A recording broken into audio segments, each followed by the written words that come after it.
ሰላም ሰላም ዩናይትዳውያን እንዴት ናችሁ? ሶስት የአትሌቲክ ቢልባኦ ተጫዋቾች ከቡድኑ ትራቭሊንግ ስኳድ ዝርዝር ውስጥ አልተካተቱም ተብሎ ተገልጿል። ከቡድኑ ጋር አልመጡም ማለት እንግዲህ የመሳተፍ የሚጫወት እድላቸው ኦልሞስት የለም ማለት ነው። ከዛ ውጭ ደግሞ ዩናይትዶች በነገው ጨዋታ ላይ ማድረግ የሚገባቸው 5 ነገር ምንድን ነው የሚለውን እናነሷለን። አድማጮች ግዴታ ጨዋታውን እርግጠኛ ለመሆን ዩናይትድ አሸንፎ ፋይናል ደርሷል እንድንል ዩናይትዶች ይህን ማድረግ አለባቸው ብለን ሀሳቦችን ደግሞ እናነሳለን። የኦናና በዩናይትድ ቤት ያለው ቆይታ አሁን የተረጋገጠ አይደለም። አዲስ ግብ ጠባቂ እንደሚያመጡ እየተገለጸ ነው። አንድ ሰርቢያዊ ግብ ጠባቂ ላይ ዩናይትዶች አተኩረዋል። በሚታመኑ የዜና ምንጮች የተረጋገጠ ነው። ትሰሙታላችሁ። የብሩኖ ፈርናንዴዝ የዩናይትድ ጉዳይ ቆይታው አሁን አጠያቂ እየሆነ መጥቷል። እጅግ የማይታመን ገንዘብ ነው ያቀረቡት አልሂላሎች። ቤን ጃኮብስ ዝርዝር ሁኔታ ነግሮናል። ምን ያህል ገንዘብ ነው ለዩናይትድ ሊሰጡ የፈለጉት? ይሄ የእንግሊዝ የዝውውር ሪከርድ ነው የተባለው፣ ምናልባት የዓለምም ሊሆን ይችላል።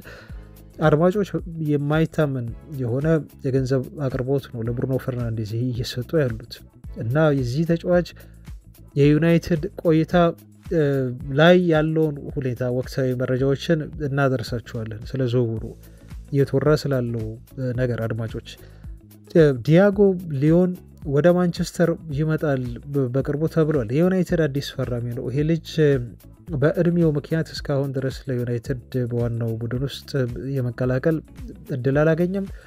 አሁን ግን የሚመጣበት ቀን ተነግሯል። ስለዚህ ተጫዋችም አንዳንድ ነገሮች እላችኋለሁ። የጊዮኬሬስ ዝውውር ላይ አዲስ መረጃ አለኝ። ከአርሰናል ጋር በተያያዘም እንደዚሁ ዴላፕን ለማስፈረም ጨረታው ስለመግባታቸውና በአጥቂ ዝውውር ላይ ዩናይትድ አሁን ምን እየሰራ ነው የሚለውንም አደርሳችኋለሁ። ብዙ መረጃዎች አሉኝ። ብቻ አድማጮች እናንተ ቪዲዮን በላይክ እያደረጋችሁ እንደ ሁልጊዜው እንደተለመደው ዜናዎቻችንን እንድትከታተሉ ነው መጋብዛችሁ። መልካም ቆይታ። እጅግ የምንጠብቀው የአውሮፓ ሊጉ ሁለተኛ ዙር ጨዋታ ነገ በኦልድ ትራፎርድ የሚደረግ ይሆናል። ከዛ ጨዋታ በፊት በርከት ያሉ መረጃዎች እየወጡ ነው ያሉት። በተለይ ከአንዳንድ ተጫዋቾች ጉዳት ጋር በተያያዘ የወጡ መረጃዎች አሉ። ከአትሌቲክ ቢልባኦ በኩል ነው ይሄ መረጃ የሰማ ነው። ሁለቱ የዊሊያምስ ብራዘሮች ኢናኪ ዊሊያምስ እና ኒኮ ዊሊያምስ እንዲሁም ኦያን ሳንቼዝ የተባሉት የአትሌቲክ ቢልባኦ ቁልፍ ተጫዋቾች በትራቭሊንግ ስኳድ ውስጥ አልተካተቱም ተብሎ ተገልጿል። ይሄ እንግዲህ እውነትነቱን ነገ በኦልድ ትራፎርድ መናረጋግጥ ይሆናል። አድማጮች ግን ተጫዋቾቹ ጉዳት ላይ እንዳሉ እናውቃለን። ልምምድም እንዳልሰሩ በአትሌቲክ ቢልባኦ የሰሞኑ ልምምድ ላይ መረጃዎች ሲወጡ ነበር። አድማጮች በተለይ ኒኮ ዊሊያምስ በግሉ ሲለማመድ እንደነበረ ነው በትላንት የተመለከተው። በትላንት ልምምዳቸው ላይ አሁን ወደ ኦልድ ትራፎርድ ላይ መጡ ማለት አይሳተፉም ማለት ነው። እንግዲህ ለዩናይትድ እንደ ጥሩ ዜና አድርጋችሁ ልትቆጥሩት ትችላላችሁ። ከኒኮ ዊሊያምስ ይልቅ ኢናኪ ዊሊያምስ ወንድሙ ጥረት ሲያደርግ ነበር ጎል ለማስቆጠር፣ የዩናይትድ ተከላካዮችን ሲያስቸግር የነበረ ተጫዋች ነው። ለማንኛውም እነኚህ ተጫዋቾች ከስኳዱ ጋር አልተካተቱም የሚል ሪፖርት ወጥቷል። የ3-0 ውጤት ዩናይትድ ማስጠበቅ አለበት። በእግር ኳስ ምንም ነገር አይፈጠርም ተብሎ የሚታሰብበት ስፖርት አይደለም አድማጮች።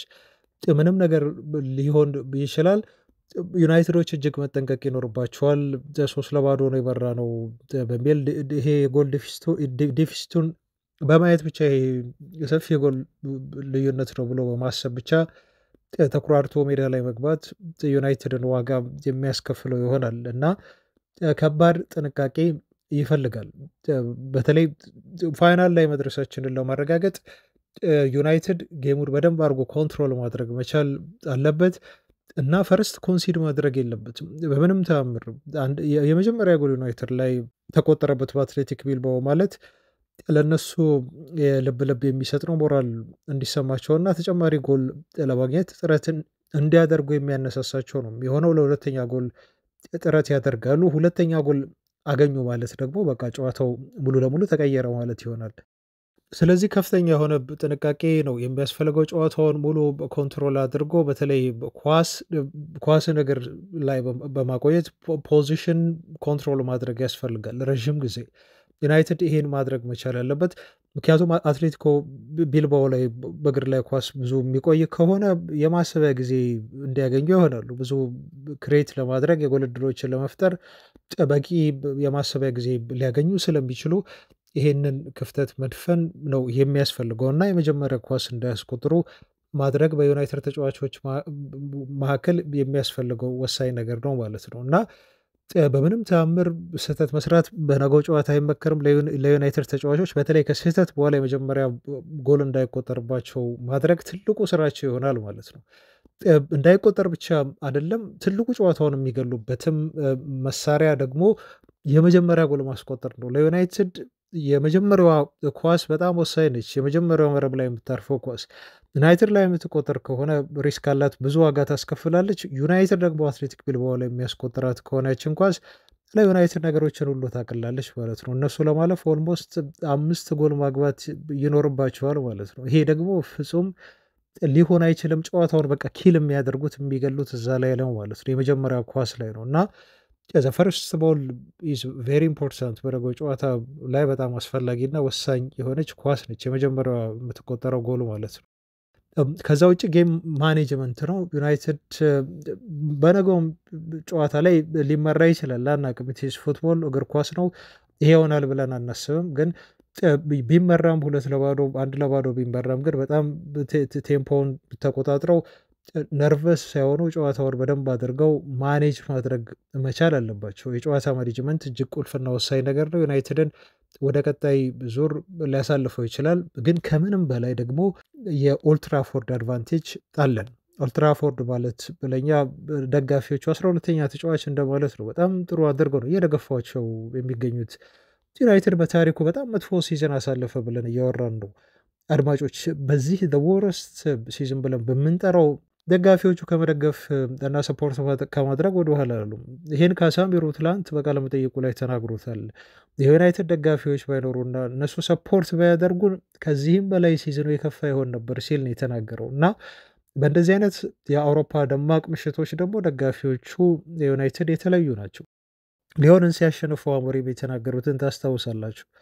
በህይወቴ እኔ ከሰማኋቸውና በጣም ደስ ከሚሉኝ ድምፆች የደጋፊዎች ጨዋታዎች መካከል ሊዮን ላይ የማሸነፊያውን ጎል ሃሪ ማጓየር ሲያስቆጥር የተሰማው ይሄ ሮር በዴሲብል ቢለካ በጣም ከፍተኛው ነው ቢሆን እርግጠኛ ነኝ እና እንደዚህ አይነት ድምፅ በህይወቴ ሰምቼ አላውቅም ነው ያሉት አሞሪም።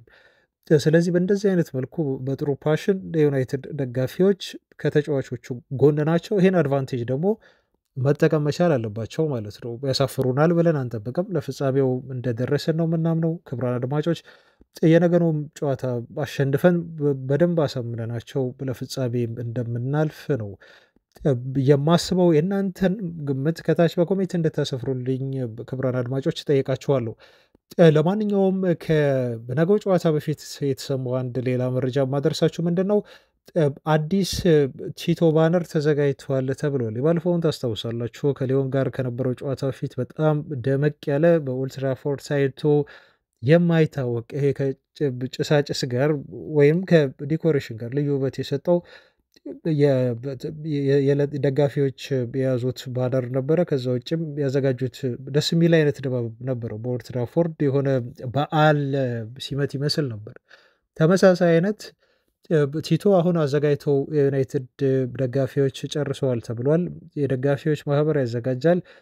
ከዛ ብሩኖ ፈርናንዴዝ የመጨረሻ ውሳኔ ይሰጣል። በነገራቸው ላይ እነኚህ ባነሮች አግባብ ናቸው፣ ችግር የለባቸውም በሚለው ብሩኖም አይቶት አጽድቆታል ተብሏል። አሳልፎታል ማለት ነው፣ ወዶታል። ባነሩ ምን እንደሆነ ግን እስካሁን አልተገለጸም። ሚስጥር ነው። ልክ ነገ ጨዋታውን ስንከታተል ከመጀመሩ በፊት ምን አይነት ቲቶ ይዘው እንደሚገቡ ምናረጋግጥ ይሆናል ማለት ነው። ግን አዘጋጅተዋል የሚለውን ዜና ለማድረስ ነው። ክቡራን አድማጮች ከዚህ ጋር በተያያዘ ማንቸስተር ዩናይትድ ዓለማችን ላይ ካሉ ክለቦች ሁለተኛው ትልቅ ዋጋ ያለው ክለብ በሚል አሁንም ይሄን ቦታውን አስጠብቋል። ሲኤንቢሲ ነው ይሄን መረጃ ይዞ ወጣው። ሪያል ማድሪድ ነው አንደኛ ደረጃ የተቀምጠው 6.7 ቢሊዮን የአሜሪካ ዶላር ሪያል ማድሪድ አጠቃላይ ያለው ዋጋ ነው። ማንቸስተር ዩናይትድ ደግሞ 6 ቢሊዮን የአሜሪካ ዶላር ተተምኗል። ሪያል ማድሪድ የሚበልጠው ዩናይትድን በ700 ሚሊዮን ዩሮ በዶላር ዋጋ ብቻ ነው ማለት ነው። ይህም የምንደግፈው ክለብ በመላው ዓለም ካለው ተቀባይነትና ከደጋፊዎች ብዛት ውጪ ደግሞ ዋጋውም በዓለም አቀፍ ብራንድነቱም ዋጋው ከፍ ያለ መሆኑን ይሄ ያረጋግጥላቸዋል። ከዩናይትድ በታች ነው። ባርሴሎና ሁሉ ሳይቀር 5.6 ቢሊዮን ነው የተተመነው። ሊቨርፑል 5.4 ነው። ማንቸስተር ሲቲ 5.2 ነው። ያው እና አርሰናል የሉም ቶፕ 5 ውስጥ እንኳን አልገቡም። ሲቲ በቅርብ ተመስርቶ እዚህ ደረጃ የደረሰው ቲም እንኳን 5ኛ ደረጃ ላይ ተቀምጧል። ለማንኛውም ዩናይትድ ትልቅ ነው፣ ዛሬም ወደፊትም ትልቅ መሆኑን ይቀጥላል። ዜናዎቻችን ቢቀጥሉና በአድማጮች አሁን ደግሞ ወደ ቅድመ ዝውውር መረጃዎቻችን ብንለፍ እና ቪዲዮን ላይክ ማድረጋችሁን ደግሞ ላስታውሳችሁ 500 ላይክ እየሰጣችሁን ነው ሰሞኑን፣ እናመሰግናለን። ግን በቂ አይደለም እውነት ለመናገር። ስለዚህ ይህን በዜና የምትሰሙ አድማጮቻችን ላይክ ብታደርጉ እጅግ ደስ ይለናል። ወደ ብሩኖ ፈርናንዴዝ መረጃ ላምራችሁ አድማጮች። ትላንት አውርተንበታል ስለ አጠቃላይ ስላለው ሁኔታና ብሩኖ ፈርናንዴዝ ሊቀበለው ይችላሉ የጥያቄውን፣ እንዲሁም ማንቸስተር ዩናይትዶች ምንድን ነው የሚያስቡት፣ አሰልጣኙ ሩበን አሞሪም በዚህ የዝውውር ጥያቄ ላይ ምን ሀሳብ አላቸው ለሚለው በጣም በዲቴል ነው ያወራንበት። የአልሂላል ፍላጎት ጥልቅ ስለመሆኑ እና ሪያል ስለመሆኑ የሚታመነው የዜና ምንጮች ሁሉ ስለመዘገባቸው ነግረናቸዋል አድማጮች። ስለዚህ እዚህ ላይ ምንም ጥያቄ አይነሳም ማለት ነው፣ ፍላጎቱ እንዳለ ነው። አሁን የምነግራችሁ ዛሬ ደግሞ ቤን ጃኮብስ ያወጣው አንድ መረጃ አለ ስለ አቀረቡት አጠቃላይ ኮንትራት ጥያቄ እና ምን ሊሰጡት ለብሩኖ ፈርናንዴዝ እንዳሰቡ፣ ለዩናይትድስ ምን ሊሰጡ እንዳሰቡ በጣም በዲቴል ዝርዝር መረጃ ያወጣው እሱን ነው የምነግራችሁ። እንግሊዝ የተጫዋቾች እግር ኳስ የዝውውርን ሪከርድ የሚሰብር ሂሳብ ነው ለዩናይትድ የሚያቀርቡት ብሎ ያለን ቤን ጃኮብስ። ሞይሰስ ካሴዶ ከብራይተን ወደ ቼልሲ ሲዛወር 115 ሚሊዮን ፓውንድ ነው የከፈሉበት። በወቅቱ ተወቅሰዋል። ቼልሲዎች ብዙ ተብሎባቸዋል። እዚህ የአማካይ ስፍራ ይህን ያህል ገንዘብ ማውጣታቸው ማለት ነው። አልሂላሎች ከዚህ የሚልቅ ገንዘብ ነው ለዩናይትድ ይዘው የሚመጡት። የእንግሊዝን የተጫዋቾች የዝውውር ሪከርድ ለመስበር ዝግጁ መሆናቸውን የተገለጸው። ዩናይትድን ሊፈትኑት ተዘጋጅተዋል። የመጨረሻውን ውሳኔ ለተጫዋቹና ለዩናይትድ ነው መተው የፈለጉት። የቻሉትን ሁለቱን አካላት ሁለቱን ወገኖች ይስባል፣ ፍጹም እንቅልፍ እንዳይተኙ ያደርጋቸዋል ያሉትን ሂሳብ ነው ጠረጴዛ ላይ ለማስቀመጥ የተዘጋጁት ማለት ነው። ሊፈትኗቸው ተዘጋጅተዋል ብሎናል ቤን ጃኮብስ። እና ያቀረቡትን ዲቴል የሆነ የዝውውሩን ሁኔታ ስታየው እውነትም ክለቡም ሆነ ተጫዋቾቹ ሁለቴ እንዲያስቡ የሚያደርጋቸው ነው እና መንገዶችን ሁሉ ለመዝጋት በጣም ይከብዳቸዋል ብዬ ነው እኔ በግሌም ገምተው። አሁን አልሂላሎች ምንድን ነው ሀሳባቸው? በካዝናቸው ላይ ወደ 510 ሚሊዮን ፓውንድ የሚጠጋ የዝውውር ባጀት አላቸው ነው የተባሉ። ከብሩኖ በፊት አስበውት የነበረው ሊያመጡት አለመው እና አቅደው ሲንቀሳቀሱበት የነበረው ለሞሐመድ ሳላ ነበረ። ሊያስፈርሙት እያወሩ ነበር። ተጫዋቹም ወደዛ ለመሄድ የሆኑ ነገሮችን እየጨረሰ ነበር። ግን በመጨረሻ በሊቨርፑል ቤት የሚፈልገውን ኮንትራት እና የገንዘብ አቅርቦት ሰጡትና መጨረሻ ሊቨርፑል ቤት ቆየ። እሱ ሲቆይ አሁን ለእሱ እናወጣዋለን ብለው ቢያሰቡት ገንዘብ እንዳለ ነው። ምንም አልነኩትም አልሂላሎች። ስለዚህ በመሐመድ ሳላ አልመጣም። አሁን ኦፍኮርስ ይሄን አረጋግጠዋል። ስለዚህ ሌላ በሱ ፋንታ አዲስ ሌላ ሱፐርስታር ያስፈልገናል፣ እናስፈረምበታለን ብለው ቢያስቀመጡት ገንዘብ ነው ማለት ነው። ያልተነካ ለመሐመድ ሳላ ተበጅቶ የነበረ ገንዘብ ነው አሁን ብሩኖ ፈርናንዴዝ ላይ ሊያወርሉት ጥረት እያደረጉት የሚገኙት ማለት ነው። እና በአመት ማለት ነው በሲዝን እስከ 170 ሚሊዮን ፓውንድ ድረስ ነው ሊከፍሉ አሰቡ ተብሎ የተነገረው ለሳላ በወቅቱ ማለት ነው። አሁን ለብሩኖ ፈርናንዴዝም ከዚህ የማይተናነስ የዚህን ኦልሞስት ግማሽ የሚደርስ ደሞዝ በአመት ሊከፍሉት ለተጫዋቹ ፈቃደኛ መሆናቸውን ገልጸዋል ነው የተባለው። እና እጅግ የማይታመን የደሞዝ አቅርቦት ነው ለብሩኖ ፈርናንዴዝ የሚያቀርቡለት። እንደ ቤን ጃኮብስ ገለጻ ከሆነ ለማንቸስተር ዩናይትድ እስከ 150 ሚሊዮን ፓውንድ ሊያቀርቡ ዝግጁ ስለመሆናቸውም እየተነገረ ነው ያለው። እና የማይታመን የዝውውር ገንዘብ ነው። በእግር ኳስ ታሪክ እንደዚህ ተከፍሎ ለአንድ ተጫዋች አያውቅም። አድማጮች 150 ሚሊዮን ፓውንድ ጠረጴዛ ላይ ቀርቦ ያውም በካሽ ነው ሊሆን የሚችለው፣ ወዲያው ነው ሊሰጧቸው የሚችለው፣ የገንዘብ ችግር የለባቸውም። ይሄንን ገንዘብ ዩናይትድ አልቀበልም ብሎ ይመልሳል ብሎ ማሰብ እጅግ ነው የሚከብደው። ግን እንደዚህ በዚህ ደረጃ በዚህ ልክ ዩናይትድን ለመፈታተን ለብሩኖ ፈርናንዴዝ ዝውውር ዝግጁ እንደሆኑ ነው አልሂላሎች እየተገለጸ የሚገኘው ማለት ነው። ብሩኖ ፈርናንዴዝም ይቀርብለታል የተባለው አመታዊ እስከ 80 ሚሊዮን ዩሮ ደሞዝ ነው እየተባለ የሚገኘው። አመታዊ 80 ሚሊዮን ዩሮ ማለት አሁን በዩናይትድ ቤት ተጫዋቹ የሚያገኘው በሳምንት ወደ 375 ሺህ ፓውንድ ነው። ዩናይትድ አውሮፓ ሻምፒዮንስ ሊግ የሚሳተፍ ከሆነ ይህን ሁሉ ገንዘብ ተጫዋቹ በዩናይትድ ቤት ያገኛል። አሁን ቀንሶ ነው እየተከፈለ ያለው፣ ምክንያቱም ዩናይትድ በአውሮፓ ሻምፒዮንስ ሊግ እየተሳተፈ አለመሆኑን ተከትሎ ማለት ነው። ግን የአልሂላሎችን ጥያቄ የሚቀበልና ለ3 ዓመታት የሚፈርም ከሆነ ብሩኖ የሚያገኘው ደሞዝ በሳምንት 1.25 ሚሊየን ይሆናል ማለት ነው። 1.25 ሚሊየን ፓውንድ በሳምንት ያገኛል። ይሄ ማለት ደግሞ በዩናይትድ ቤት ከሚያገኘው ኦልሞስት ወደ 4 እጥፍ ይከፈለዋል ማለት ነው። ወደ 4 እጥፍ ከታክስ በኋላ ነው ይሄን ክፍያ የሚያገኘው ልጁ። ስለዚህ ይሄ የኮንትራት አቅርቦት፣ ይሄ ደሞዝ በሳምንት ከ1 ነጥብ ምናምን ሚሊዮን ፓውንድ በላይ ብሩኖ ፈርናንዴዝን እንዴት አትራክት ሊያደርገው እንደሚችል በእኔ ጥያቄ ያለኝ ማለት ነው። ሊያደምጥ ይችላል ተጫዋቹ። አሁን ጥሩ ነገር ግን ምንድን ነው አድማጮች፣ እዚህ ጋር አንደኛ ዩናይትዶች አቋማቸውን በግልጽ አሳውቀዋል። ተጫዋቹን አልለቀውም ብለዋል። ይህን ያህል ገንዘብ ለማቅረብ ሊፈትኗቸው ዝግጁ ቢሆኑም ግን ዩናይትድ በዚህ አቅርቦት ለመሳተፍ ፈቃደኛ አይደለም። ፍጹም አቋማቸውን በግልጽ ነው ያሳወቁት። የመለሱላቸው ነው የተባለው ምንም አይነት ተጫዋቹን የመሸጥ ፍላጎት እንደሌላቸው በማሳወቅ ማለት ነው። ሁለተኛ ብሩኖ ፈርናንዴዝ አይቸኩልም ለውሳኔ ተብሎ ተገልጿል። ይህም የሆነበት ምክንያት ምንድን ነው? ትላንትም እንደነገርኳቸው ተጫዋቹ ዩናይትድ እንዴት አድርጎ ሲዝኑን እንደሚያጠናቀቅ ማየት ይፈልጋል። አውሮፓ ሻምፒዮንስ ሊግ ተሳትፎን ያገኛል፣ ዩናይትድ አያገኝም፣ እሱን ማየት ይፈልጋል። እስከ ክረምት ድረስ ክለቡ በዝውውር እንቅስቃሴዎች ላይ እንዴት አድርጎ ይሳተፋል የሚለውን የክለቡ ባለቤቶችን እንቅስቃሴና አቋም ተጫዋቹ ይመለከታል፣ ያያል። እነኝን ሁሉ ነገሮች አይቶ እና አመዛዝኖ ተጫዋቹ ይወሰናል ነው የተባለው። ስለዚህ ለመወሰን አይቻኮልም። ገንዘቡ ብዛቱ ማማሎት ብሩኖ ፈርናንዴዝ ወደዛ ለማምራት በፍጥነት ከውሳኔ ላይ የሚደርስ ተጫዋች እንዳልሆነ ነው ማለት ነው የተነገረው። ስለዚህ ብሩኖ ፈርናንዴዝ እና የአልሂላል የዝውውር ጉዳይ በእንደዚህ አይነት ሁኔታ ይገኛል። ወኪሉ እንግዲህ ስራውን እየሰራ ነው። ወኪሉ ምንም ማድረግ አይችልም። ብሩኖ ፈርናንዴዝ የቀጠረው ለእንደዚህ አይነት ነገሮች ነው። ለዛ ነው የአልሂላል ሰዎችን እያናገረ የሚገኘው እና አሁን እሱ የሚጠብቀው ብሩኖ ፈርናንዴዝን ማናገርና ማሳመን ነው። ዩናይትዶች ደግሞ ያላቸው አቋም ምንድነው አድማጮች? ከተጫዋቹ ወገን የሚመጣ ከሆነ ብሩኖ አሁን ልቀቁኝ የሚል ከሆነ ዩናይትድም እዚህ ጋር አይጎዳም፣ ጥሩ ነገር ያገኛል። ሩበን አሞሪም የሚገነቡበት ቡድኑን አስተማማኝ የሆነ ገንዘብ ነው ዩናይትድ የሚያገኘው። ሌታሴ አሁን ለምሳሌ ከብሩኖ ሽያጭ 150 ያገኘ ዩናይትድ ብንል እና አውሮፓ ሻምፒዮንስ ሊግ ላይ ደግሞ ተሳትፎ ዩናይትድ ቢያደርግ 250 ማለት ነው የሚያገኘው በቀላሉ።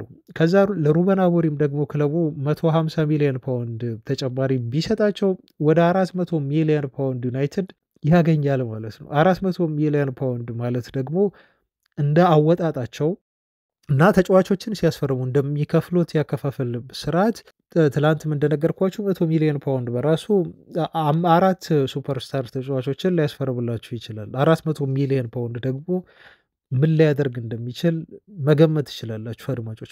ምክንያቱም የብሩኖ ሽያጭ ሙሉ ለሙሉ ክለቡ ትርፍ ነው የሚሆነው፣ እንደ ትርፍ ይያዛል። ተጫዋቹን ያመጣበት ገንዘብ ተከፍሎ ሁሉ 100 ሚሊዮን ፓውንድ ትርፍ ነው ሊገኝ የሚችለው። የአውሮፓ ሻምፒዮንስ ሊግ ተሳትፎ ገቢ ያለ እሱም ከ80 ሚሊዮን ፓውንድ በላይ ሊሆን ይችላል ከሆነ ማለት ነው። የክለቡ በጅተው ባጀት አለ። ይህን ሁሉ ነገር ስታየው አሞሪም እጅግ በቂ የሆነ ከበቂም በላይ የሆነ የዝውውር ባጀት ሊያገኙበት ይችላሉ ማለት ነው። ይሄ ሁሉ እንግዲህ ቢሆን ኢፍ እያለን ነው የምናወራው አድማጮች። እና የብሩኖ መልቀቅ ዩናይትድ በደንብ አድርጎ ነው የሚጠቅመው፣ በደንብ አድርጎ ደግሞ ዩናይትድን ይጎዳል። እዚህ ላይ ደግሞ ልታሰምሩበት ይገባል። 50-50 ነው።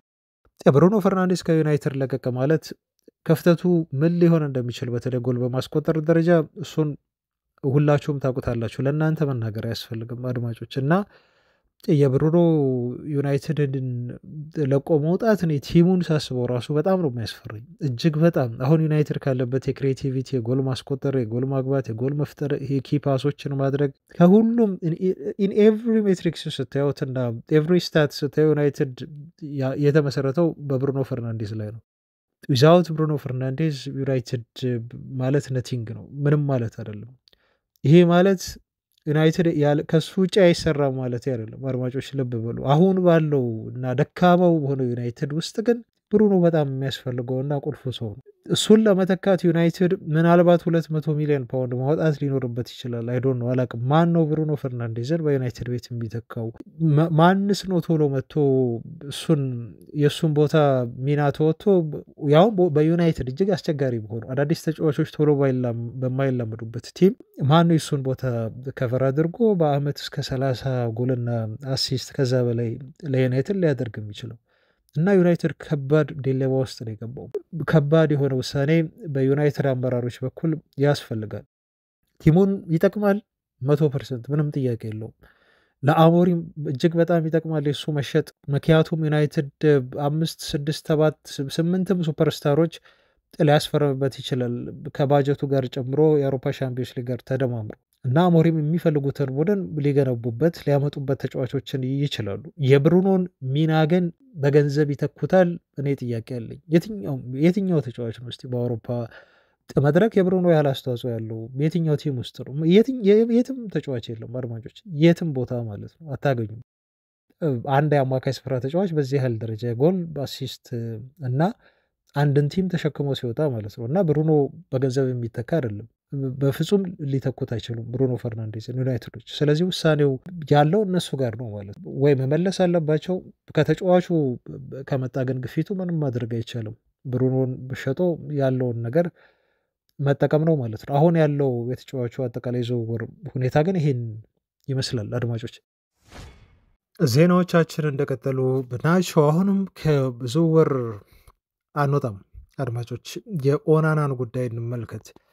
የሳውዲ አረቢያ ክለቦች በብሩኖ ፈርናንዴዝ ላይ ብቻ አይደለም ትኩረት ያደረጉት፣ አሁን ደግሞ ኦናና ላይ ትኩረት አድርገዋል። ተጫዋቹም ቢሆን ወደዛ ወደ ሳውዲ አብርቶ ለመጫወት ፍላጎት አለው ተብሎ እየተገለጸ ነው ያለው። ይሄ ዜና በፋብሪሲዮ ሮማኖ ሳይቀር ሁሉ ተረጋግጧል። አሁን ዩናይትድ ግዴታ ማርኬት ውስጥ ኦናና ይልቀቅም አይልቀቅ የግብ ጠባቂ ተጫዋች ለማስፈረም ወደ ገበያ እንደሚወጡ አሁን ዩናይትዶች እርግጥ ሆኗል ማለት ነው። እና ቀድሞ በማንቸስተር ዩናይትድ አካዳሚ ሲጫወት የነበረ አንድ ግብ ጠባቂ ነበር። ይሄ ግብ ጠባቂ ሰርቢያዊ ነው፣ ሚሊንኮቪች ሳቪች ተብሎ ይጠራል። በዩናይትድ አካዳሚ ከለቀቀ በተጫዋቹ ሳይሳካለትና ለዩናይትድ ዋናው ቡድን አንድ ጨዋታ ሳያደርግ ከለቀቀ ወደ 10 ዓመታት ቆይቷል። ከዩናይትድ ከወጣ አሁን ለቶሪኖ ነው በመጫወት ላይ የሚገኘው። በቶሪኖ እያሳየ በሚገኘው ድንቅ የሆነ ብቃት ምክንያት ደግሞ በርካታ ትልልቅ ክለቦች የጣሊያን ብሔራዊ ቲሞች ሁሉ ሳይቀር ትኩረት ያደረጉበት ግብ ጠባቂ ነው ሚሊንኮቪች ሳቪች።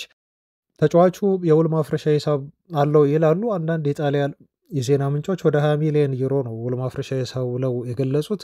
ግብ ጠባቂውም ወደ ኦልድ ትራፎርድ መጥቶ ብለው ሁለተኛ ጊዜ የመጫወት እድል ቢያገኝና የዩናይትድን ግብ ቢጠብቅ እጅግ ደስተኛ ነው፣ ለመፈረም ዝግጁ ነው ተብሎ የተነገረለት ግብ ጠባቂ ነው ማለት ነው። በተጫዋቹ በኩል ምንም አይነት ችግር የለም፣ ዩናይትድን ለመቀላቀል ፈቃደኛ ነው ማለት ነው። እና እስከ 2014-15 በነበረው ሲዝን የዩናይትድ የአካዳሚው አንዱ አባል የነበረ ግብ ጠባቂያችን ነው። በሰውነቱ ገዘፍ ያለ ነው እንደምትመለከቱት እና በጣም ይሄ ኦናና ይጎለዋል የምንለው ብስለትን በሙሉ አሟልቶ የያዘ ግብ ጠባቂ እንደሆነ ይነገርለታል። ኦናና በዩናይትድ ቤት ምናልባት ቀጣይ ክረምት ላይ ቀጣይ ሲዝን ላይ ሊቆይ የሚችልበት አንዱና ብቸኛው ምክንያት ዩናይትድ አማራጭ ስላጣ ብቻ ሊሆን ይችላል። በሌሎች ዝውውሮች ላይ ትኩረት አድርጎ ግብ ጠባቂው ለአንድ ሲዝን ለተጨማሪ ቀጥል ብሎ ካቆየው ነው እንጂ ብዙ እንደማይቆየው ኦናና በዩናይትድ ቡድን ውስጥ ግልጽ ነው። አሞሪም ሊቀይሩት ይፈልጋሉ፣ እኛም እንዲቀየር እንፈልጋለን። ኦናና የሚሰራቸው ስህተቶች ዩናይትድን እጅግ ዋጋ እያስከፈሉት ነው ያሉት። በጣም ወሳኝ የሆኑ ስህተቶችን ከሱ የማጠብቁትን ስህተቶች በተደጋጋሚ በአንድ ጊዜ ብቻ አይደለም በተደጋጋሚ እየሰራ አሳቆናል። እንደዚሁም በአንዳንድ ጨዋታዎች ላይ ደግሞ የሚገርሙ ኳሶችን መልሶም እንዲሁ አስደምሞናል። ግን የሰራቸው ስህተቶች ደግሞ እጅግ ዋጋ የሚያስከፍሉ ናቸው ዩናይትድን እና እዚህ የደረሰው በኤውሮፓ ሊጉም እሱ እንደሰራቸው ስህተቶች ዩናይትድ መድረስ አይገባውም ነበር እና ለአንዳንድ ሂሮይክ ለሆኑ ይሄ ጀግንነት ለተሞላባቸው ዩናይትድ ተጫዋቾች ምስጋና ይግባና ዩናይትድ እዚህ ደርሷል እንጂ ሊዮን ላይ የሰራው ስህተት ታውቃላችሁ። እና ኦናና ችግር አለበት። በዩናይትድ የግብ ጠባቂ ሌላ እሱን በደንብ የሚፎካከሩ አይነት ግብ ጠባቂ ባይለቅ እንኳን ያስፈልጓል፣ ግዴታ ነው። ለዛ ነው ይሄን ግብ ጠባቂ ለማምጣት ዩናይትዶች እየተንቀሳቀሱ ነው። ተጫዋቹን ፍላጎት አለው፣ ወደ ዩናይትድ መምጣት ይፈልጋል ተብሎ እየተነገረው። አንድ የሚያስገርም ነገር ልንገራቸው። ኢንተር ሚላኖች ዩናይትድን በጣም አስጨንቀው ነበር። ኦናናን ይሸጡላቸው ወደ 50 ሚሊዮን ፓውንድ አካባቢ ተቀብሏቸዋል ከኦናና ሽያጭ። ኦናናን ከሸጡ በኋላ ግን ያመጡት ማንን ነው? ሶመርን ነው። ሶመርን ከባየር ሙኒክ አመጡ። በወቅቱ ትዝ ይለኛል እኔ ኦናና ከመምጣቱ በፊት ሶመር ወደ ዩናይትድ እንዲመጣ ተብሎ ሲወራ ነበር። ግን ኤሪክ ቴናግ የአስፈረሙት ተጫዋች ሁሉ አይበረክትም፣ ኦናና ይሻላል ብለው ዩናይትድን ያን ሁሉ ገንዘብ አስወጡትና ሶመር ወደ ኢንተር ሚላን አመራ ማለት ነው። ኢንተር ሚላኖች የኦናና ምትክ አድርገው አስፈረሙት። ለሱ የከፈሉት ገንዘብ ግን 5 ሚሊዮን ፓውንድ ብቻ ነው። ኦናናን 50 ሸጠው እነሱ 5 ሚሊዮን ፓውንድ ነው የከፈሉት ለሙኒክ። ትላንት የሰራውን ተመልከቱ። ሶመር በኢንተር ሚላን በተለይ በመጨረሻ ሰዓት ላይ ደቂቃ ላይ ያማል የመታትን ኳስና ያዳነበትን መንገድ ተመልከቱ። ምን ያህል በጣም እንዴት አስገራሚ የሆነ ግብ ጠባቂ እንደሆነ ማለት ነው። እና ኢንተር ሚላኖች በጣም ትልቅ የሆነ ቢዝነስን የሰሩት፣ ሊመሰገኑ ይገባል። ዩናይትድ የሚያስፈልገው እንደዚህ አይነት ቢዝነስ የሚሰራለት አመራር ነው ዩናይትድ እንጂ ለግብ ጠባቂ ይህን ያህል ገንዘብ የሚያወጣውም ስህተት የሚሰራ። ሶመር የጨዋታው ኮከብ ተብለዋል እኮ ትላንት ባዳናቸው እና በአጠቃላይ በሁለቱም የደርሶ መልስ ጨዋታ ከባርሴሎና ጋር ኢንተር ሚላኖች ሲያደርጉ ያዳናቸው ኳሶች 14 ናቸው። አንዳንዶቹ እጅግ የማይታመኑ ኳሶች ናቸው። ልክ ትላንት ያማልን ኳስ እንዳዳነው ማለት ነው። እና የሚያስገርም ግብ ጠባቂ ነው። ዩናይትድ እንደዚህ አይነት ግብ ጠባቂ ነው የሚያስፈልገው። ስለ ዲያጎ ሊዮን ደግሞ እንዳወራ ይሄ ተጫዋች የዩናይትድ አዲስ ፈራሚ ሆኖ ስለ መፈረሙ ቅድመ ኮንትራት ከዚህ በፊት መስማታችሁን እርግጠኛ ነኝ አድማጮች። ዲያጎ ሊዮን ለዩናይትድ ከፈረመ በኋላ እንደሚመጣ በቀጣዮቹ ሳምንታት እየተነገረ ነው ያለው። በጁን ወር ላይ በሁለተኛው ሳምንት ላይ ወደ እንግሊዝ ማንቸስተር ከተማ ይመጣል ተብሎ ነው የተገለጸው። እንግዲህ ትራቨል የሚያደርገው ዩናይትድ ጉዳዮቹን ለመጨረስ ነው። 17 ዓመቱ ብቻ ስለሆነ ነው በነገራችሁ ላይ ተጫዋቹ በዛው ያለበት ቦታ እንዲቆይ የተደረገው እንጂ ወደ ዩናይትድ መጥቶ አሁኑ የዋናው ዩናይትድ ቡድን ውስጥ ተካቶ መጫወት የሚያስችል ብቃት ነበረው። ተጫዋቹ ብቁ ነው፣ ግን 18 ዓመት ካልሞላው በስተቀር ያው ፕሮፌሽናል ኮንትራት መፈረም ስለማይችል ነው ቅድመ ስምምነት የተደረገው ማለት ነው። እና ልጁ አሁን ወደ ማንቸስተር ከተማ በመምጣት ዩናይትድ በቀጣይ በሚያደርጋቸው የፕሪሲዝን ቲም ውስጥ ተካቶ ጨዋታዎችን ለማድረግ ዝግጁ ነው ተብሎ ነው እየተገለጸ ያለው። ወንድሙ በቅርቡ አስተያየት ሰጥቶ ነበር እና በማንቸስተር ከተማ በመጣበት ወቅት ቅድመ ኮንትራቱን ስምምነቱን ለመፈረም ይሄ እንደ ጉብኝት ከቲሙ ጋር እንደ ትውውቅ አድርጋችሁ ውሰዱት እና ባየው ነገር ዩናይትድ ቤት ውስጥ ባየው ነገር ተደንቋል እና የዩናይትድን ድባብ ወዶታል ሲል አስተያየት ሰጥቶ ነበረ። የሴሮ ፖርቴሮ አሰልጣኝ የሆኑት አሁን ዲያጎ ሊዮን የሚጫወትበት ማለት ነው ወደ ዩናይትድ መዛወሩን ተከትሎ ተጠይቀው ቀላል አይሆንለትም ተጫዋቹ እና መታገስ ይኖርብናል፣ ምክንያቱም የእንግሊዝ ክላይሜት አለ ብለዋል። በተለይ የማንቸስተር ከተማ አየር ጸባይ ከባድ ነው እንደሚያወሩት እንደምንሰሙ አድማጮች፣ በጣም ዝናብ ይበዛበታል ይባላል። ለማንኛውም ቋንቋውም አለ። የላቲን አሜሪካ ተጫዋቾች የሚያስቸግራቸው አንዱ እንግሊዝኛው ነው። ከስተሙም አለ፣ ምግቡም አለ፣ ከእንደገና ይሄ የዩናይትድ ኤክስፔክቴሽኑ አለ። እነኝን ሁሉ ነገሮች ለልጁ አሁን መቋቋም በዚህ እድሜው ትንሽ ሊከብድ ይችላል። ስለዚህ ትዕግስት ያስፈልጋል። ዩናይትድ ይረዳዋል ብዬ ይህን ተጫዋች አስባለሁ እና ቶሎ ቋንቋውንም ይለምዳል፣ ቶሎ አዳፕት ያደርጋል የሚል እምነት አለኝ ሲሉ ነው እንግዲህ የሰጡት ማለት ነው አሰልጣኙ። ዲያጎ ሊዮንም በቅርቡ ወደ ማንቸስተር ከተማ በመጣበት ወቅት እንግሊዝኛ ኦልሬዲ እየተማርኩ ነው ብለዋል። ስለዚህ ቀደም ብሎ እሱም በዩናይትድ ቶሎ ለመላመድ እንግሊዝኛ ትምህርቱን ስልጠናውን እየወሰደ ዝግጁ እየሆነ ነው ያለው። ስለ እንግሊዝ ካልቸር፣ ስለ ቋንቋው ለማወቅ ጥረት በማድረግ ላይ ይገኛል ማለት ነው። እና አስቡት የተጫዋች ፈረመ ማለት የዩናይትድ ሌፍት ዊንግ ባክ ጥሩ የሆኑ ስቶክ አለው፣ አማራጭ አለው ማለት ነው። አሞሪም ይኖረዋል ለቀጣዮቹ 10 ዓመታት የሚጠቀማቸው በደንብ አፈራርቆ። ፓትሪክ ዶርጎ አለ። አመጣጡ ጥሩ ነበር። ዶርጎ በመጀመሪያዎቹ ሲያደርጋቸው የነበሩ የፕሪሚየር ሊግ ጨዋታዎች አንዳንድ ጨዋታዎቹ ተመችተውኝ ነበር። በጣም ተስፋ ያለው እንቅስቃሴ ነበር ሲያሳየን የነበረው። አሁን ግን ትንሽ ተቀዛቅዟል። ይህም የሆነበት ምክንያት ከሆነ ቦታ ሊግ ስትቀይር ያለው የተለየ የሆነ የጨዋታ ስርዓት አለ እና ከዛ ጋር ከሊጉ ፔስ ጋር ከአንዳንድ የዩናይትድ የክለቡ የቡድኑ ሁኔታዎች ጋር ለመላመድ ግዴታ ጊዜ የሚያስፈልገው ይመስለኛል። ተጫዋቹም ገና ነው እድሜው ስታዩ አድማጮች። እና ዶርጉ ትንሽ አሁን አቋሙ ቢወርድብኝም ግን በደንብ መሻሻል የሚያስችል ኳሊቲዎቹ እንዳሉት፣ ጉልበቱ፣ ፍጥነቱን፣ ክህሎቱ እንዳለው ተጫዋቹ ያስታውቃል። እሱ ላይ ደግሞ አሁን ዲያጎ ሊዮን ተጨምሯል።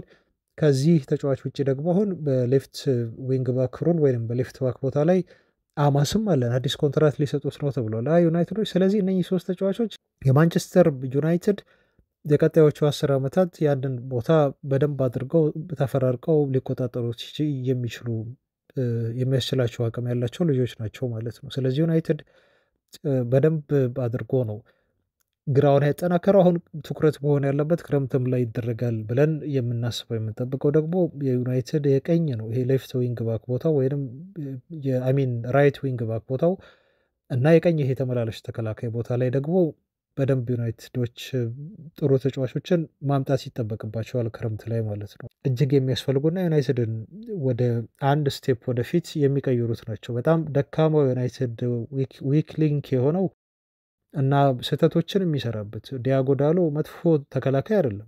ኦፍኮርስ የትኛውም ከዩናይትድ ውጭ ቲም ሄዶ ቋሚ ሆኖ ሊጫወት ይችላል። ግን የሚሰራቸው አንዳንድ የሆኑ ሲሊ ስህተቶች ደግሞ አሉ። አቬሬጅ ተጫዋች ነው፣ መጥፎም የምትሉት አይደለም። ቢሰለፍም ደግሞ ይሄን ያህል አያስከፋችሁም ልጁ። ግን ዩናይትድ የሚያስፈልገው በደንብ ፕሮግረስ አድርጎ ማጥቃቱን የሚያግዝ እና ይሄ ትክክለኛ የሆኑ ኳሶችን ፔናልቲ ቦክስ ውስጥ የሚጥል ፓስ ማድረግ የሚችል ተጫዋች ነው ዩናይትድ የሚያስፈልገው ማለት ነው። እና እንደዚህ አይነት የዝውውር ፊርማዎችን ደግሞ ይፈጽማል ክረምት ላይ ብለን እንጠብቃለን። ስለ አጥቂ መስመሩ ደግሞ አሁን የዝውውር ዜናዎችን እናንሳላችሁ። ሰሞኑን የአጥቂ መስመር የዝውውር ወሬዎች ትንሽ ተቀዛቅዘው ነበረ። አሁን ደግሞ አዲስ መረጃ አገኘሁ። በዚህ አዲስ መረጃ መሰረት ቪክተር ጌኬሬስ የዩናይትድ የዝውውር ኢላማ እንደሆነ አሁንም ድረስ ዩናይትዶች በጌኬሬስ ዝውውር ላይ ተስፋ እንዳልቆረጡ የሚያሳይ ሪፖርት ነው የወጣው። በተለይ ጌኬሬስን ለማስፈረም አንድ ቅድመ ሁኔታ ነው የተቀመጠው። አውሮፓ ሻምፒዮንስ ሊግ መሳተፋቸውን ዩናይትዶች ማረጋገጥ ይፈልጋሉ ተብሎ ተነገረ። ይኸውላችሁ እንዴት አየሁት መሰላቸው ዩናይትድን የአጥቂ መስመር የዝውውር እቅድ ክለቡ ውሳኔ ወስኖ በአጥቂ መስመር ላይ ተጫዋቾችን ከማስፈረሙ በፊት አሁን የአውሮፓ ሊጉን የፍጻሜ ጨዋታና በአውሮፓ ሻምፒዮንስ ሊግ እንሳተፋለን አንሳተፍም ወይ የሚለውን መጀመሪያ ማረጋገጥ ይፈልጋሉ። ለምንድን ነው ይህን ማድረግ የሚፈልጉት? ያላቸውን በጀት ለማወቅ ነው። አንደኛ ከበጀት አንጻር ለዩናይትድ የሻምፒዮንስ ሊግ ተሳትፎ የሚሰጠው ጥቅም አለ። ተጨማሪ ፓወር፣ ተጨማሪ የገንዘብ አቅም ዩናይትድ ይኖረዋል። ሁለተኛ ተጫዋቾቹ ወደ ዩናይትድ ለመምጣት ይበልጥ ለማሳመን ይቀላል። ለአውሮፓ ሻምፒዮንስ ሊግ ተሳትፎ አሁን እየተረዳው ያለሁት ከሪፖርቶቹ እንደዛ ነው። ዩናይትድ በፍጥነት እንደ ኮኒሃ አጥቂ መስመር ዝውውር ላይ ዝውውሮችን ቀድሞ ለማጠናቀቅ ያልጨረሰበት ምክንያት ይሄ ነው ያለው ሁኔታ የሚመስለኝ እንጂ ቀድሞ ሁሉ ለማጠናቀቅ ቅድመ ስምምነት ለማድረግ ዩናይትድ አይቸገርም ነበር። ልክ አሁን ኩኒሃ ላይ ኦልሬዲ እንዳደረገው ማለት ነው። ኦልሞስት ያለቀ ነገር ነው። የኩኒሃ ጉዳይ ጊዜ ነው እየተጠበቀ ያለው። በዚህ ሁኔታ ውስጥ ሳለ ግን ዩናይትድ በዚህ ሁኔታ ውስጥ ሆኖ ግን በሌሎች ክለቦች ደግሞ ጫራታ የለባቸውም እያልኳቸው አይደለም አድማጮች። እና ዩናይትድ በዝርዝር አስቀምጦ ይሄ ሌቭል 1 ለምሳሌ አሁን ጌኬሬስ ተባለ አይደል? ሻምፒዮንስ ሊግ የሚሳተፉ ከሆነ ጌኬሬስ የማይመጣ ከሆነ ደግሞ የተጫዋቹ ደሞዝ ምንም እንኳን አስቸጋሪ ቢሆንም ኔት ነው የተጣራ 12 ሚሊዮን ዩሮ ይፈልጋል ቢባልም ቪክተር ኦስሜሄንንም ይዘውታል። የእሱም ዝውውር ጉዳይ የአውሮፓ ሻምፒዮንስ ሊግ ዩናይትድ እንዲሳተፍ ግዴታ የሚጠበቅበት ነው። ከተጫዋቹ አይደለም፣ ከተጫዋቹ ሳይሆን ከዩናይትድ ኢኮኖሚካል ሁኔታ አንፃር ነው። በኦስሜሄን ዝውውር ላይ ግዴታ ዩናይትድ የአውሮፓ ሻምፒዮንስ ሊግ መሳተፍ አለመሳተፉን ማየት ያለበት እንጂ ተጫዋቹ ፈቃደኛ ነው ወደ ዩናይትድ ለመምጣት። እሱን እንደ ሁለተኛ አማራጭ እንደያዙት ነው የሚነገረው። ሻምፒዮንስ ሊግ ተሳትፎ የሚኖር ከሆነ ከሌለ ብለው ደግሞ እንደ ዴላፕ አይነት ተጫዋቾችን የያዙበት ሁኔታ አለ። ስለዚህ የአጥቂ መስመር ፊርማ የሚወሰነው በዋነኛነት በአውሮፓ ሻምፒዮንስ ሊግ ተሳትፎ ላይ ነው። ከኢኮኖሚ አንጻር ብያቸዋለሁ፣ ከተጫዋቾችም ሻምፒዮንስ ሊግ የመጫወት ፍላጎት አንጻር። በቅርቡ ግን አንድ አስተያየት ሰጥተው ነበር ሩበን አሞሪም። እንደምታውቁት በጊዮኬሬዝ ዝውውር ላይ ተጠይቀው እሱ በፍጹም ወደ አውሮፓ ሻምፒዮንስ ሊግ ዩናይትድ ይሳተፋል አይሳተፍም ብሎ ጠይቆ የሚመጣ ከሆነ አንድ ተጫዋች እኔ ያ ተጫዋች ባይመጣ ይሻላል አይነት አስተያየት ነው ሲሰጡ የነበረው። ይሄንን ሀሳብ ባይወዱትም አሞሪም ባይወዱትም ምን ለማለት ነው ሀሳቡ አሁን ያስጠላል። የሚያስጠላበት ምክንያት አንድ ተጫዋች ለዩናይትድ መጫወት ፈልጎ ሳይሆን የሚመጣው ለአውሮፓ ሻምፒዮንስ ሊግ ተሳትፎ ፈልጎ ነው የሚመጣው ብላችሁ ስታስቡት በራሱ ያስጠላል። ምክንያቱም ዩናይትድ ትልቅ ቡድን ነው። የትም ቦታ ለዩናይትድ ቢጫወት ልክ እንደ ኮኔሃ ሁሉ ይህንን ሳያረጋግጥ ለዩናይትድ ለመጫወት መምጣት አለበት። ፈቃደኛ ከሆነ ዩናይትድን ከወደደ በመርህ ደረጃ እኮ ትክክል ናቸው አሞሪም። ግን ደግሞ የኪስ ጉዳይ የገንዘባቸው ዩናይትድ ያለው አቅም ጉዳይ ደግሞ ግዴታ ሳይፈልጉ አሞሪም የአውሮፓ ሻምፒዮንስ ሊግን ተሳትፎ እንዲጠብቁ ያደርጋቸዋል ማለት ነው። ዩሲ ያያችሁ። ስለዚህ በመርህ ደረጃ ካያችሁ ዩናይትድ ትልቅ ቲም እንደሆነ ከተረዳችሁ እና የትኛውም ተጫዋች ዩናይትድን ፈልጎ እንዲፈርም እና ወዶ ቲሙን እንዲመጣ ፈልጋችሁ ከእንደገና ደግሞ የገንዘብ አቅም ከሌላችሁ ያ ደግሞ ችግር ነው ማለት ነው። ስለዚህ ዩናይትድ ግዴታ የአውሮፓ ሻምፒዮንስ ሊግ መሳተፉን ማረጋገጥ አለበት። ተጫዋቾችን ለማሳመንም ይሁን ብቻ የገንዘብ አቅማችንን ከፍ ለማድረግ ያ እንደ ግዴታ ነው ማለት ነው ሻምፒዮንስ ሊጉ። አለበለዚያ ነገሮች እንደዚህ አይነት ትላልቅ ዝውውሮች አስቸጋሪ ነው የሚሆኑት በዚህና በተለያዩ ምክንያቶች ማለት ነው። እና በዚህ መልኩ ይወት የአጥቂ መስመር የዝውውር እንቅስቃሴያችን በእነኚህ ጉዳዮች ላይ የሚወሰን ነው። ዴላፕም ደግሞ ይሄ ተጫዋች አማራጭ አለው። ይሄ ልጅ ግዴታ ዩናይትድ አውሮፓ ሻምፒዮንስ ሊግ ካልተሳተፈ ብሎ አይመጣም ተብሎ የተቀመጠ ነገር የለም። ግን አማራጮቹ ስላሉት ሌሎችም የሚፈልጉት ክለቦች አሉ። በነገራችሁ ላይ አርሰናል ትላንት ከጊዮኬሬዝ ውጪ ይሄንን ልጅ ለማስፈረምም እያሰበ ነው እና እንደ አማራጭነት አካቶታል ተብሎ ተገልጿል። ቤንጃሚን ሴስኮ በጣም ተወዶባቸዋል አርሰናሎች። ወደ 80 ሚሊዮን ዩሮ ነው የተጠየቀበት እና ይህን ተጫዋች ከመከታተልና ከማሳደድ ይልቅ ዴላፕን እንደ ጥሩ አማራጭ አድርጎታል። የሚጠይቀው የዝውውር ገንዘብ ትንሽ ስለሆነ ተብሎ ነው የተነገረው። ስለዚህ አርሰናሎች የዩናይትድ ትልቅ ተፎካካሪ ሆነው መጥተዋል ማለት ነው። ዝውውሮች ላይ ቪክተር ኦስሜሄንን ብቻ ነው ይፈልጉታል የሚል ሪፖርት እና ጠንከር ያለ ፍላጎት ጊዮኬሬዝ ላይ ያላቸው ሲባል ያልሰማሁት እንጂ ዩናይትድ የሚፈልጋቸው ተጫዋቾች ላይ በሙሉ እጃቸው አለበት አርሰናሎች። ስለዚህ ዩናይትድ የሚገጥመው ፉክክር ቀጣይ ክረምት ላይ ዋነኛው ከአርሰናል ጋር ነው። በተለይ ከጊዮኬሬዝ ኤኪቲኬ እና ዴላፕ ዝውውር ጋር በተያያዘ ከዴላፕ ጋር ቼልሲም ይፎካከራል ተጫዋቹን ለማስፈረም። ለዩናይትድ ደግሞ ማረጋገጫ አልሰጠም። ልጅ ወደ ዩናይትድ እመጣለሁ የሚል ማረጋገጫ ማለት ነው። ጊዮኬሬዝን ጉዳይ ካያያችሁ ተጫዋቹ ከአሞሪም ጋር ካለው ኮኔክሽን አንጻር ለአሞሪም ሲል አሞሪም አሳምነውት ምናልባት ከአርሰናል ይልቅ ዩናይትድን መርጦ ሊመጣ የሚችልበት እድል አለ። ግን የጊዮኬሬዝ ዝውውር ጉዳይ ዩናይትድን ገንዘብ ላይ ያስወጣ ይችላል። በተለይ በተጫዋቹ በኩል ከፍተኛ የሆነ ኮንትራት ጥያቄ ሊያነሳ ይችላል ዩናይትድ አውሮፓ ሻምፒዮንስ ሊግ በተለይ የማይሳተፍ ከሆነ። ስለዚህ በአጥቂ አማራጫችን ላይ ያሉት አማራጮች የአጥቂ በጣም ጥቂት ናቸው። እነሱም በሆነ ነገር የተመሰረተ ነው። ዩናይትድ የሆነ ነገር ካሳካ የሆነ ገንዘብ ካገኘ በሚለው የተመሰረቱ መሆናቸውን ተከትሎ ጊዜ የሚወስዱ ናቸው። እንደ ኮኔሃ ፈጠን ተብሎ የሚጠናቀቅበት የቡድናችን ክፍል አይደለም አጥቂው ክፍል። ስለዚህ መታገዝ ይፈልጋል ለማለት ነው። ክቡራን አድማጮቻችን አዳዲስ ነገር ካገኘን እንደዚሁ ወደ እናንተ ማድረሳችንን እኛም እንቀጥላለን። ለዛሬ የነበረኝ መረጃ ይህንን ይመስላል። ክቡራን አድማጮች በቀጣይ መረጃዎች እስከምናገኛቸው እስከዛው ሰላም ሁኑ። ባባይ